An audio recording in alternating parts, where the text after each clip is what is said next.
Hi, I'm Alan Richards and welcome to another episode of Out and About with Kaza. On today's episode, we'll be talking a lot about arts and culture. And to help me do that, I've invited a couple guests today, Chelsea Vantol and Dave Felker. Welcome, guys. Hi, Alan. So Chelsea, you are the new Arts and Culture Coordinator at Kaza. Yes, I am. And when did you start? This October. So you're brand new. Yeah. And what were you doing before that? I was working as a dental assistant. A dental assistant. Now you lived away for a little while? Yeah, I lived in Montreal for 13 years, and I've been home for about 2 years now. Well, congratulations and welcome back. Thank you. So what do you do at Kaza as the Arts and Culture Coordinator? So it's two projects, art as one and culture, the music side is the other. I've been working mostly on the art since October, getting workshops together with local artists in different communities. So these are actual activities, hands-on arts activities? Yeah, so I've had some painting, some textile art so far. You're an artist yourself, aren't you? As a hobby, pastime, yeah. Yeah, because I think I remember some workshops with art with Chelsea. Yes, yeah. And so how many have you had so far of these? 4. And how many are you doing all together? 8. 8. And normally, how many participants are you looking for? How many people you want to get to each of these things? Usually around 10 to 15. Okay, that's cool. And so you said painting and other kinds of stuff. We did a textile one, which was macrame. And what other things are coming up? I have a mixed media art, colored pencils. We've done one already with the youth. So this is a good opportunity if you want to try a new art form or pick up a new hobby that you get a chance to go with somebody who's actually done it before. Definitely. I hear sometimes there's some wine involved, or is that not a thing? No, not so much. Oh, okay, that might be another art. That's later. Art After workshop hours. Yeah. Cool. And so your project goes till when? So the art one goes till March. Okay. And then I'll really be focusing more on the music culture side there. So everybody can look forward to some more workshops between now and March. Yes. Learning new art. And if somebody wanted to participate, how would we find out about these workshops? So we do publicity on the Facebook Kaza page, and then it's shared. I share it on mine, and I think maybe we have put it in the wellness newsletter maybe, or Kaza's newsletter. So take a look at our social feeds at Kaza for yeah, sure. it's mostly social media. And then they get a hold of you? Yes, they can call Kaza or email me, and it's always on the ads where to reach me. And how much do these workshops cost? They're free. Wow. So no charge? No charge. All the supplies are provided, and they get to take their art home with them. That's awesome. Well, so arts is like a big part of what we've been doing lately in arts and culture, and so I was happy to hear about your series of art workshops. Now, how about the music side? What is the music project? So I also have 8 different workshops to complete for a whole year. One, I'm already starting to get my foot in the door to do like a basic guitar lessons after school with the youth. And so just getting in touch with NCHS and trying to get that together for the new year. So the objective, the objective here is to is it only for young people or community members at large? There will be different ages for the different workshops. I just chose to go with youth. A local musician or educator reached out and said they were interested in giving lessons, and they've done it in the past, so I figured start with that. And then there's other ones that are drumming, harmonica, songwriting workshops, all of that. So do you have to be a drummer, for instance, to take the drumming workshop? Or No. So anybody who wants to try it could give it a shot, guitar the same, and pick up an instrument? Yeah. So that's really cool, and I love the fact that people can, if they've been playing or messing around at their house, that they can go to the next level and get involved. And speaking of next level, you can't talk about music in the Gas Bay without talking to Dave.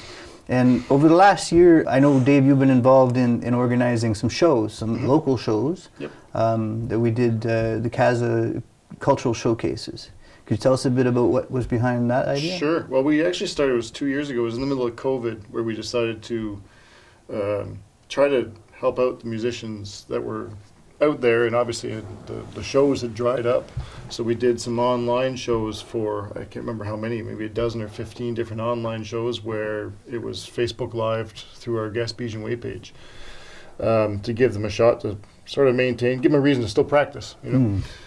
And then as things started to open up, we had a project through CASA to get the people back out of their houses and enjoying some musical and artistic evenings, or afternoons, I suppose.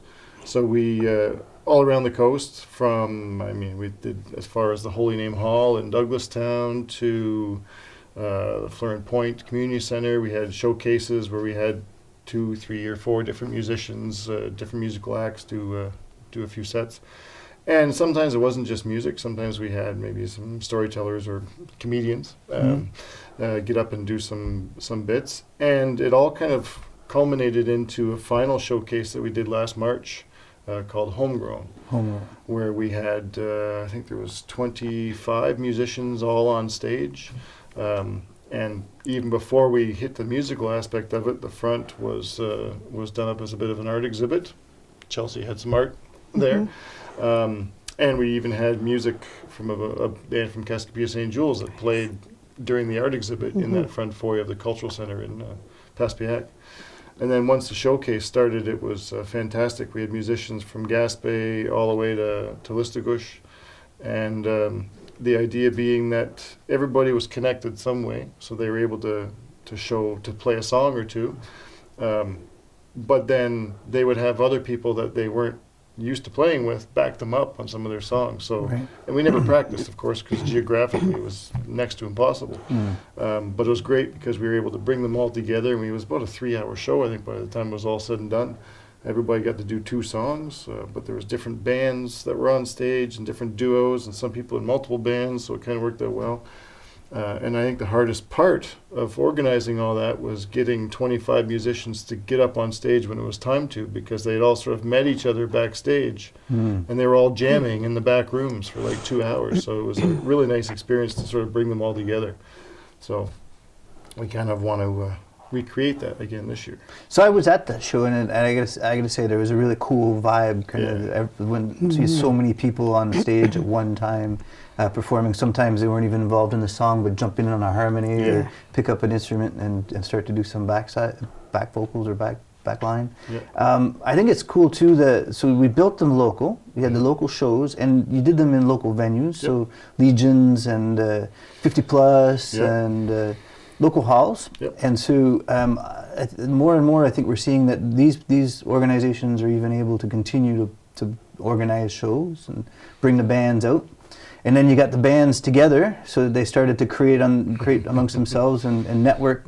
So what's next? So where do we go from here? Well, that's it. So some of the, I wouldn't say they're problems, but some of the realities we realized as we were doing this was, well, first off, there's a plethora of musicians here on the coast. Plethora is a good word. That's a good word. Musicians here on the coast they're fantastic, and a lot of them just play around their kitchen table, or they play for their family, play for their friends. Maybe get a gig here and there, but that's kind of it. So it was, what we were realizing is some of them want to write songs, some of them have songs that they've written, and nobody really knows them other than maybe a few people around the kitchen table. So the next steps are, we want to educate them on how they can record, and CASA has an amazing studio that they can do that at. But not only that, but once you do record, like, how do you get this out there to the world? So how does that song get up on Spotify or Apple Music, or just out there?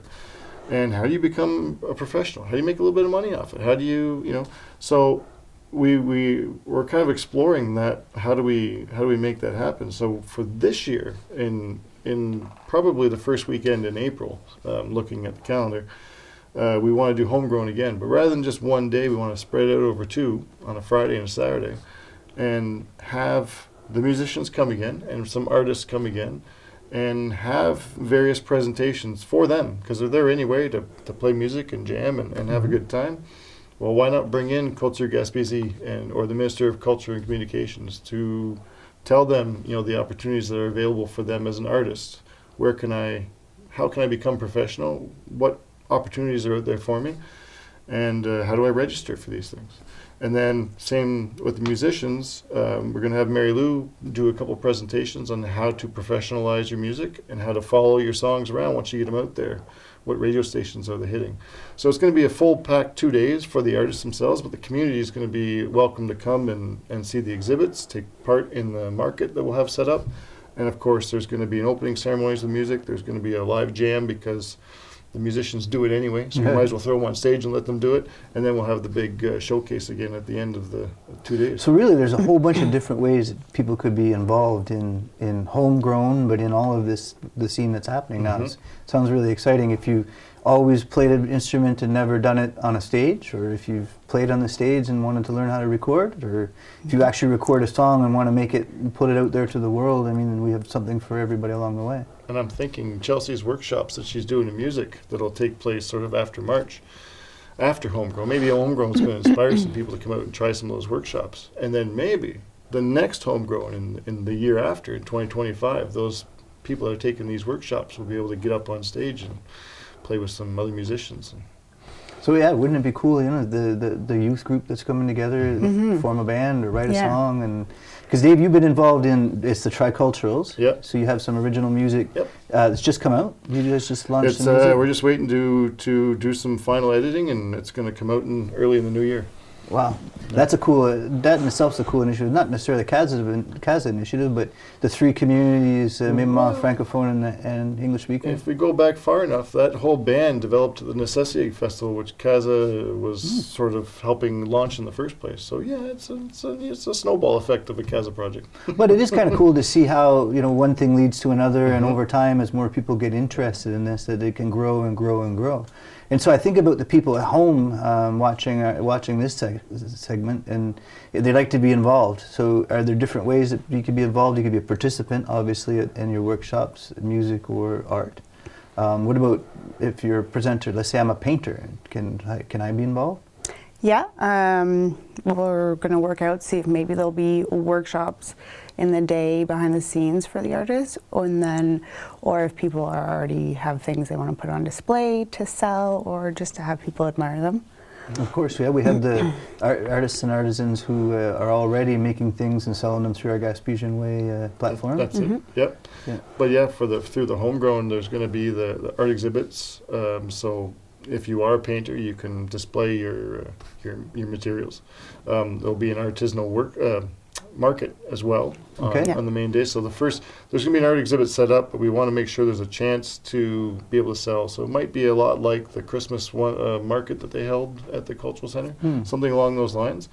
But for sure, artists, we're always looking for more artists, because the bigger the network of artists, the easier it is for Chelsea to host workshops, because she's got a bank of artists she can call and say, hey, can you come and give a workshop on colored pencils, or or painting or whatever. Right. The same token, they can be a part of the exhibits and be a part of the showcase. And even, I guess, even on the music side, last year I remember at Homegrown, I saw some people that I knew in the community, but I didn't know that they played music, and they were up there on stage.